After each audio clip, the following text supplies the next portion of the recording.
Hello everyone, आप सभी का स्वागत है। मार्केट क्या लगता है कि इस नए एपिसोड में और क्या वीक रहा है, ये कमाल का वीक रहा है।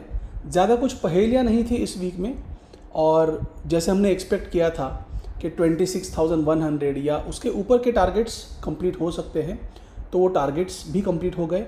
और एक जगह पे अब करंटली हम ऐसे कह सकते हैं कि निफ्टी और बैंक निफ्टी दोनों एक स्पेसिफिक पेस से जा रहे हैं। तो निफ्टी का जो अंडर परफॉर्मेंस था कहिए, या बैंक निफ्टी का जो आउट परफॉर्मेंस था, वो कंप्लीट होके अब दोनों इंडाइसेस एक अच्छे बुलिश तरीके से एक ऊपर की तरफ बढ़ रही है। टारगेट्स हमारे कंप्लीट हो चुके हैं। फिबोनाची का एक टारगेट था 26,240 का, जो मैंने फ्राइडे को शेयर किया था, थर्सडे को भी शेयर किया था। लगभग ऐसा कुछ थॉट था कि 26,100 और 26,200 इस लेवल के आसपास कहीं जाके मार्केट में एक इंटरमीडिएट टॉप हो सकता है। और वो टॉप होने के बाद पहले तो क्या होगा कि एक रिट्रेसमेंट, जो हमारी एक्सपेक्टेशन है, वो रिट्रेसमेंट देखने के लिए मिलेगी। आइए ये सारी बातें करने से पहले let us go to WhatsApp group, उसे आइडेंटिफाई करें। तो आज के वीडियो में हम क्या क्या करने वाले हैं, एक तो व्हाट्सएप ग्रुप के मैसेजेस देखेंगे कि फ्राइडे का मैसेज क्या था और उसके अनुसार मार्केट का मूव कैसे हुआ। पिछले वीक में हमने मार्केट क्या लगता है में निफ्टी के लिए और बैंक निफ्टी के लिए एक रेंज डिसाइड किया था, तो उस रेंज के मुकाबले मार्केट का मूवमेंट किस तरह से रहा है उसे भी देखेंगे।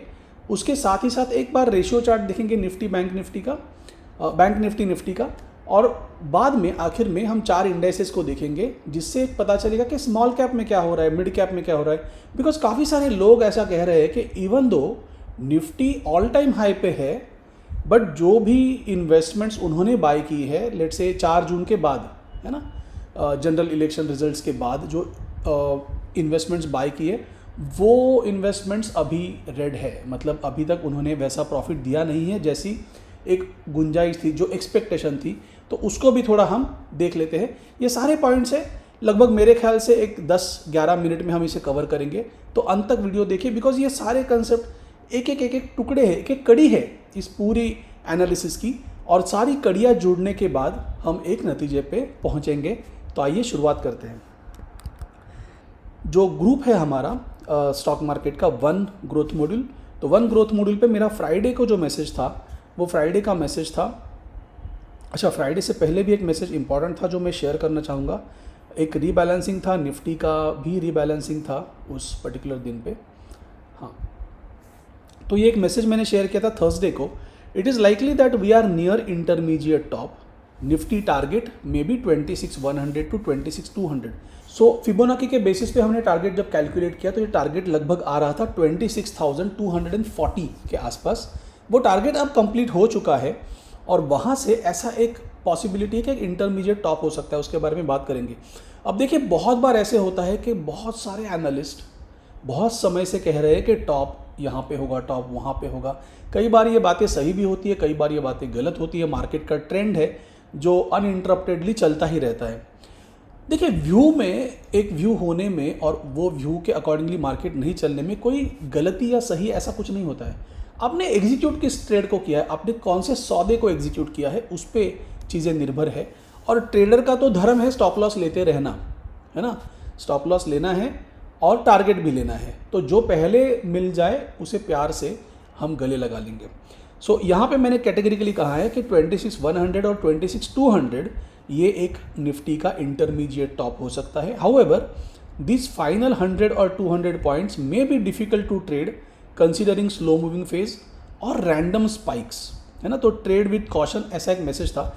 देखिए, कोई भी स्किल्ड ड्राइवर जो होता है ना, उसे एक चीज़ पता होती है कि वो जितना स्किल्ड है, तो उसके साथ ही उसे एक चीज़ का ख्याल हमेशा रखना होता है कि वो कभी भी हमेशा टॉप स्पीड पे कार नहीं चलाता है या अपना व्हीकल नहीं चलाता है ना। जो भी गाड़ी वो चला रहा है, वो टॉप स्पीड में हमेशा नहीं चल सकता है। अगर आप घाट सेक्शन में है तो उसका भी जो स्पीड लिमिट है उसके अनुसार आपको गाड़ी चलानी होती है। अगर आप ट्रैफिक में चल रहे हैं तो आपको ज़्यादा कुशलतापूर्वक गाड़ी को चलाने की आवश्यकता होती है। तो ये जो फेज़ है करंटली, ये फेज़ है कि जहाँ पे स्टॉक्स परफॉर्म नहीं कर रहे हैं, है ना। आपके जो ब्लू चिप स्टॉक है, या हम कहेंगे जिसे निफ्टी के जो भी हाईएस्ट वेटेज वाले स्टॉक्स है, उनमें करंटली ये जो मूव देखने के लिए मिल रही है, तो उसका डायरेक्टली इम्पैक्ट निफ्टी में हमें देखने के लिए मिल रहा है और निफ्टी 500 में देखने के लिए मिल रहा है, प्रोबेबली उसकी वेटेज की वजह से। लेकिन मिड कैप और स्मॉल कैप उतनी अच्छी तरह से परफॉर्म नहीं कर रहे हैं, तो वो भी सब चीज़ें देखेंगे। लेकिन हाँ, फ्राइडे का मैसेज क्या था? सो निफ्टी रेंज में भी 25,500 to 26,300। I am seeking, most traders and analyst are expecting correction, ये पहला मुद्दा है। Last week I mentioned about FIIs buying index in huge quantity, ये थोड़ा रीबैलेंसिंग का भी पार्ट था, तो उस FIIs की बाइंग को हम उतना ज़्यादा वेटेज नहीं देंगे। For now the target share for Nifty is 26,200 और 26,240 विच इज़ कम्प्लीटेड। 26,200 कंप्लीट हुआ था, 26,250 कल फ्राइडे को कंप्लीट हुआ। Bank Nifty target 54,500 is still open. I think एक छोटे से विस्कर से ये टारगेट चूक गया है। Nifty hourly Dow theory needs to change for us to get cautious. जब भी ऐसा मन में आए कि कुछ रिवर्सल की हम उम्मीद कर रहे हैं, कुछ रिवर्सल को हम एक्सपेक्ट कर रहे हैं, तो उस समय पे डाउ थियरी हैज़ टू चेंज। केवल एक कैंडल रेड होने से, एक बेरिश एनगल्फ होने से, एक इन्वर्टेड हैमर होने से कोई खास फर्क नहीं पड़ेगा। फॉलो अप ज़रूरी है। कैसे, उस पर भी हम आते हैं। निफ्टी 26,200 इज़ डन और 26,260 इज़ डन, और बैंक निफ्टी में 54,200 का टारगेट कंप्लीट हुआ है। 54,500 का एक टारगेट हम एक्सपेक्ट कर रहे हैं, but it is taking some time. Also time and again we have to remind ourselves that the trend is intact till there is a reversal at least on hourly time frame. जब तक hourly time frame पे डाउ theory का reversal नहीं होता है, तब तक ये ट्रेंड इंटैक्ट है। Yet at these levels, while FI has bought in huge quantities, the stop loss for retail traders will not be in favor. So look for intraday setup only and trade basis risk to reward categorically ऐसे हमें follow करना है कि risk to reward के basis पे ही वो trade हमारे होने चाहिए। This certainly is not the time to trade full exposure and bigger quantity. जैसे मैंने कहा कि फुल स्पीड पे आप गाड़ी नहीं चला सकते हो, बस उसी तरह से इस बात को दिखना है। अब जब मैंने बात की थी कि केवल एक मान लीजिए कैंडल है जो जैसे अभी यहाँ पे हुआ था, ये हमारा डेली टाइम फ्रेम का चार्ट है, और जो टारगेट मैंने कैलकुलेट किए थे फिबोनाची के बेसिस पे, तो वहाँ पे एक टारगेट था हमारा 26,262 का एक टारगेट है, और 26,240 का भी एक टारगेट था, जो टारगेट अब कंप्लीट हो चुका है, जो पिछले हफ्ते में हमने कैलकुलेशन में रखा था। बैंक निफ्टी के लिए टारगेट वॉज 54,153। उसके आसपास अभी एक रेड कैंडल तो प्रिंट हुई है, लेकिन देखिए वीकली टाइम फ्रेम पे भी एक रेड कैंडल प्रिंट हुई थी। यहाँ पे एक बेरिश एंगल बना था, मेरे ख्याल से 2 सितंबर की जो वीकली कैंडल थी, वहाँ पे भी एक बेरिश एंगल बना था। बट क्या उसके बाद वहाँ पे फॉलोअप आया? No, we never got a follow up, और रादर उसके बाद एक अच्छी खासी स्ट्रॉन्ग बुलिश मूव हमें देखने के लिए मिली दोनों इंडाइसिस में। और अब यहाँ पे बैंक निफ्टी में हमें इन्वर्टेड हैमर दिख रहा है वीकली टाइम फ्रेम पे, और निफ्टी में हमें एक बुलिश कैंडल दिखाई दे रही है। But on a daily chart the picture is different. Daily पे दोनों कैंडल्स में छोटी एक यहाँ पे रेड कैंडल है, और यहाँ पे एक छोटी बड़ी सी बेरिश एनगल्फ यहाँ पे हमें देखने के लिए मिल रहा है। इसका मतलब क्या है?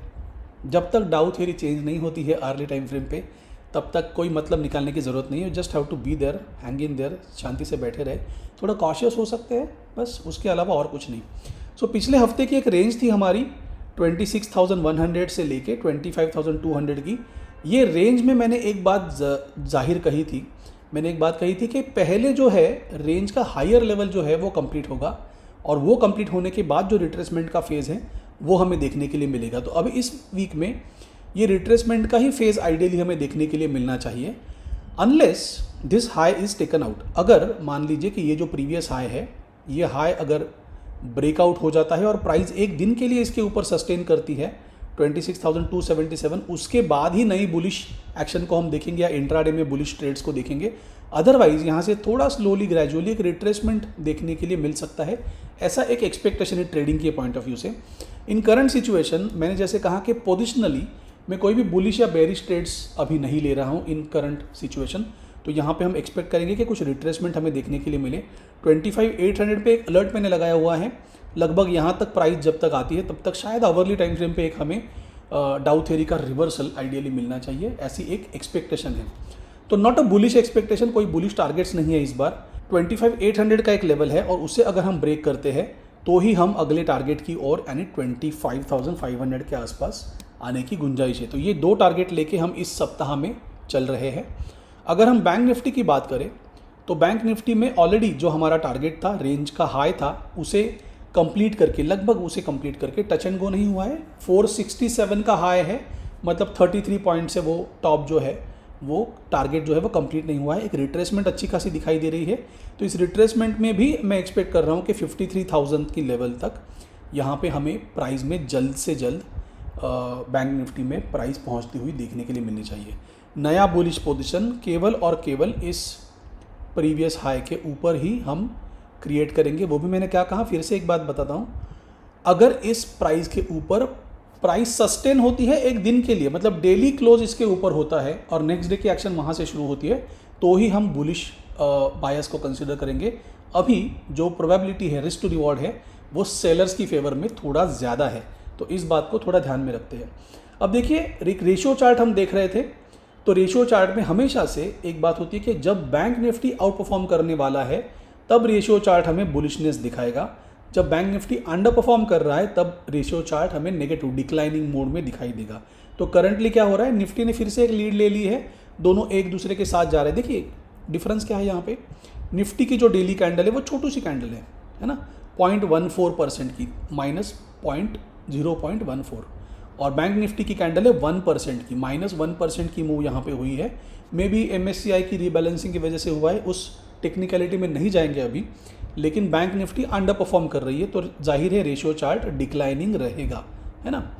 और करंटली ये सिचुएशन है, तो ये डिक्लाइन अगर चलता रहता है, इस पर थोड़ा ध्यान रखिए, अगर डिक्लाइन चलता रहता है तो दोनों इंडाइसेस में थोड़ी प्रॉफिट बुकिंग क्विकली हमें देखने के लिए मिल सकती है। और रही बात 4 इंडाइसेस के चार्ट की, ये वीकली चार्ट है निफ्टी 500, मिड कैप और स्मॉल कैप का।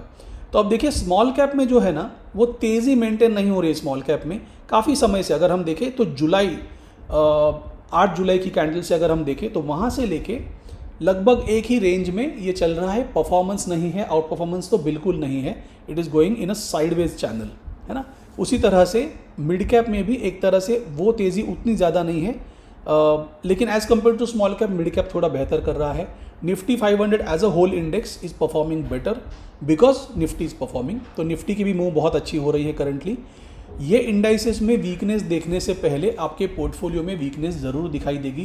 पिछले 1 महीने से मैंने 2 एपिसोड में ये बात आपको एम्फेसिस करके बताई है, तो इस बात पे आप ध्यान रखिए कि इंडिविजुअल स्टॉक्स का परफॉर्मेंस आपको इंडिविजुअली ही देखना है, नॉट नेसेसरी कि निफ्टी ऑल टाइम हाई बना रहा है तो आप बहुत अग्रेसिवली इन्वेस्टमेंट करोगे। That's not the way how trading और इन्वेस्टिंग इज डन। आपको इंडिविजुअली उन स्टॉक्स को अपने मेरिट पे ही देखना ज़रूरी है। इन सब चीज़ों को ध्यान रखिए। और फिर से मैं दोहराता हूँ, इस एपिसोड की अगर कोई टिप है तो मैं ये कहना चाहूँगा आपसे, हमेशा आप फुल्ली एक्सपोज्ड होके ट्रेड नहीं कर सकते हो, इन्वेस्ट नहीं कर सकते हो। कुछ समय ऐसा होगा जहाँ पे प्रॉफिट बुकिंग करके थोड़ा पैसा अकाउंट में आना भी ज़रूरी है, राइट। तो उस बात को याद रखिए, बाद में इन्वेस्टमेंट करने के और काफ़ी सारे मौके आपको मिलते ही रहेंगे। आज के एपिसोड में बस इतना ही। Thank you so much for watching. Bye bye, have a great time ahead.